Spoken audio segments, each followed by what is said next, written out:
गणेशाय नमः। रामाय रामभद्राय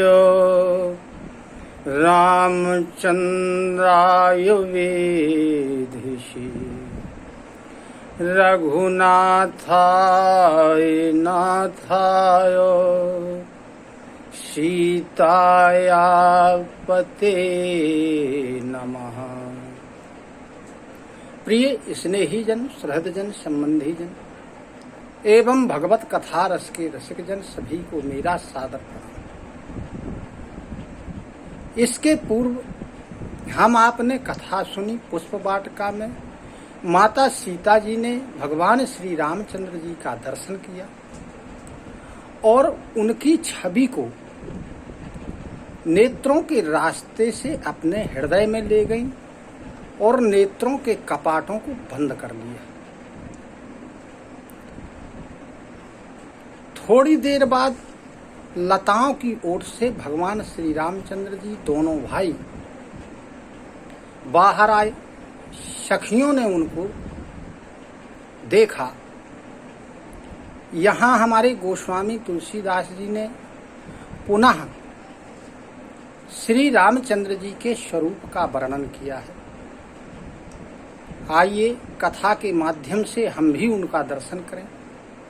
तुलसीदास जी लिखते हैं कि मोर पंखों सिर शोहत नीके गुच्छ बीच बिच कुसुम कली के। सिर पर मोर का मुकुट पंख शोभा दे रहा है, उसके बीच बीच में फूलों के गुच्छे लगे हुए, माथे पर तिलक है और पसीने की बूंदें झलक रही हैं।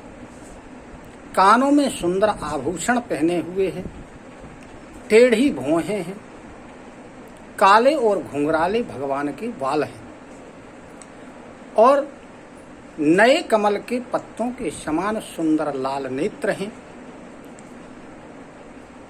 सुंदर गाल हैं, नासिका सुंदर है, मुस्कान मधुर है। तुलसीदास जी कहते हैं कि उनकी छवि का वर्णन नहीं किया जा सकता है, जो उनके मुख की शोभा है, जिसको देखकर करोड़ों कामदेव भी लजा रहे।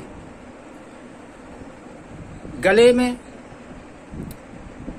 मुक्तों की माला है, सुंदर गला है। सुमनु समेत बाम कर दोना सांवर कुंवरो सखी सुठिलोना। और हाथ में फूलों के सहित दोना लिए हुए हैं, दोने में फूल लिए हुए हैं। एक सखी कहती है उन सखियों से कि हे सखी, सांवला कुंवर तो बड़ा सलोना लग रहा है। सिंह के ऐसी पतली कमर वाले पीतांबर धारण किए हुए सुषमा और शील के निधान ऐसे भगवान श्री रामचंद्र जी को देख करके सभी सखियों को अपने देह की सुध भूल गई। तो धरो धीरजो के आली शयानी सीता सन बोली गई पानी। एक जो चतुर सखी थी, शयानी सखी थी, वो सीता जी से कहती है कि हे सखी, बाद में गिरजा जी की पूजा कर लेना, पहले इन दोनों सुंदर राजकुमारों का दर्शन तो कर लो। तब सीता जी ने सक्षा करके अपने नेत्रों को खोला, क्योंकि उन्होंने भगवान की छवि देखकर हृदय में धारण करके अपने नेत्र बंद कर लिए थे। अपने नेत्रों को खोला और जब भगवान श्री रामचंद्र जी की शोभा को देखा तो वे भी अपने देह की सुधि भूल गए। किंतु पिताजी का प्रण याद करके उनके हृदय में थोड़ा क्षोभ उत्पन्न हुआ और इधर भगवान के प्रेम के वश में हो गई। जब सखियों ने देखा कि सीता जी प्रेम के वश में हो गई हैं, तो सब लोग भयभीत हो गए और एक सखी कहने लगी कि हे सखी, अब देर हो रही है, अतः घर चलें कर इसी समय पुनः हम यहाँ आएंगे। जब ऐसी गूढ़ वाणी सीता जी ने उस सखी की सुनी तो सीता जी को अत्यधिक संकोच हुआ और माता जी के भय के कारण कि अब देर हो रही है, धीरज रख के श्री रामचंद्र जी की मूर्ति को हृदय में धारण करके और वापस चलेंगे और बार बार वापस जाती हुई इधर उधर पीछे की तरफ मृगों पक्षियों को देखने के बहाने देख रही हैं और भगवान की शोभा को देखती जाती हैं। उनकी प्रीत बढ़ती ही जाती है। इधर उनके मन में चिंता होती है कि धनुष बड़ा कठोर है और एक किशोर बालक है, एक कैसे उसको तोड़ पाएंगे। फिर भगवान के बल का ध्यान आता है तो मन में प्रसन्न हो जाती है कि प्रभु तो बल की, सुख की, स्नेह की और शोभा की खान है। इस प्रकार माता सीता वापस भवन की ओर चली जाती हैं। यहाँ जिस प्रकार सीता जी ने भगवान की मूर्ति को अपने हृदय में धारण कर लिया था, उसी प्रकार श्री रामचंद्र जी ने माता सीता जी की मूर्ति को भी हृदय में धारण कर लिया।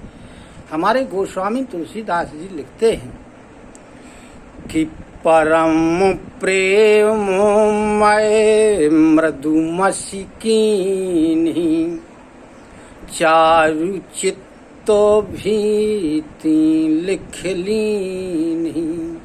श्री रामचंद्र जी ने प्रेम रूपी कलम से और सीता जी के रूप को अपने हृदय रूपी दीवाल पर चित्रित कर लिया। कहने का आशय है कि हृदय में सीता जी के स्वरूप को धारण कर लिया। माता सीता पुनः मंदिर में जाती हैं और गिरजा जी की वंदना करती हैं, निवेदन करती हैं। माता सीता कह रही हैं कि हे हिमांचल की पुत्री, श्री महेश जी के मुख को चकोर की भांति निहारने वाली, गणेश जी और कार्तिकेय की माता, सारे संसार की माता बिजली की सी जैसी आपकी चमक है। ना तो आपका आदि है, ना अंत है, ना मध्य है। आपके प्रभाव को वेद भी नहीं जानते हैं। इस प्रकार माता सीता जी गिरजा जी की प्रशंसा करती हैं, बड़ाई करती हैं। सेवत तो ही सुलभ फलचारी वरदायनी पुरारी पुरारी। आपकी जो सेवा करते हैं उसको चारों फल प्राप्त होते हैं, धर्म, अर्थ, काम और मोक्ष। आप सदा शिव जी की प्रिय पत्नी हैं।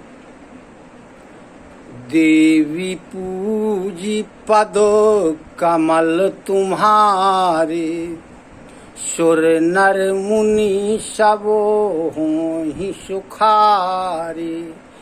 हे देवी, आपके चरण कमलों की पूजा करके सारे देवता, मनुष्य, मुनि लोग सब सुखी हो जाते हैं। इसलिए आप मेरा भी मनोरथ पूर्ण करें। आप सबके हृदय में बसने वाली हैं, इसलिए मैं अपनी मनोकामना आपसे प्रकट नहीं कर रही हूँ। इस प्रकार कहते हुए माता सीता ने गिरजा जी के चरणों को पकड़ लिया। तो माता सीता की विनय के कारण और प्रेम के कारण माता पार्वती जी प्रसन्न हो गई और उनकी जो माला थी वो नीचे खिसक गई और मूर्ति मुस्कुरा पड़ी। तब माता सीता ने उस माला को प्रसाद रूप में ग्रहण किया, अपने सिर पर धारण किया। फिर पार्वती जी माता सीता से कहती हैं कि सुनु सिय सत्तो आशीष हमारी, पूजे ही मनोकामना तुम्हारी। हे सीता, हमारी सच्ची आशीष सुनो, तुम्हारी मनकामना अवश्य पूर्ण होगी। नारद जी का जो वचन है वो हमेशा सत्य होता है, इसलिए जिसमें तुम्हारा मन अनुरक्त हो गया है वही वर तुमको प्राप्त होगा। इस प्रकार माता पार्वती जी ने सीता जी को वरदान दिया, आशीर्वाद दिया। तब सीता जी ने पार्वती जी को अपने अनुकूल जान करके उन्हें बड़ी प्रसन्नता हुई और सीता जी के लिए मंगल अपशकुन होने लगे, उनके वामांग फड़कने लगे। हृदय सराहतो सियलुनाई, गुरु समीप गवो ने दुहाई। उधर भगवान श्री रामचंद्र जी सीता जी के सौंदर्य की सराहना करते हुए गुरु जी के पास पहुंचे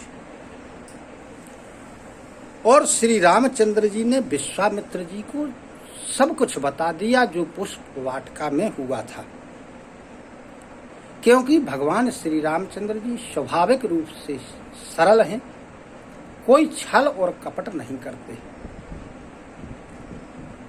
मुनि विश्वामित्र जी ने पुष्पों को पा करके भगवान की पूजा की और दोनों भाइयों को आशीर्वाद दिया।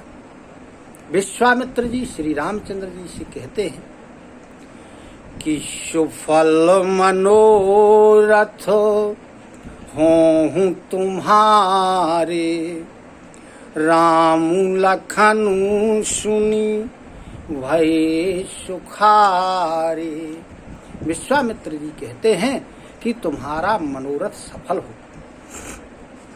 गुरु जी की ऐसी वाणी सुनकर के दोनों भाई बड़े प्रसन्न हो जाते हैं।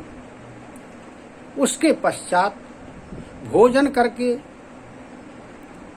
मुनि विश्वामित्र जी अनेक प्रकार की वेद और शास्त्र की कथाएं कहते हैं। सभी लोग कथाओं को सुनते हैं।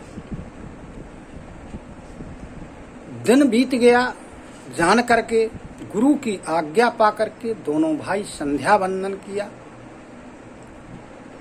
उधर आकाश में चंद्रोदय हो जाता है। चंद्रमा को भगवान श्री रामचंद्र जी देख करके सीता जी के मुख की उपमा उसको दे रहे हैं कि यह चंद्रमा सीता जी के मुख के समान है। लेकिन फिर दोबारा विचार करते हैं, कहते हैं कि सीता जी के मुख के समान यह चंद्रमा नहीं है, क्योंकि इस चंद्रमा में अनेक दोष हैं। दोष क्या है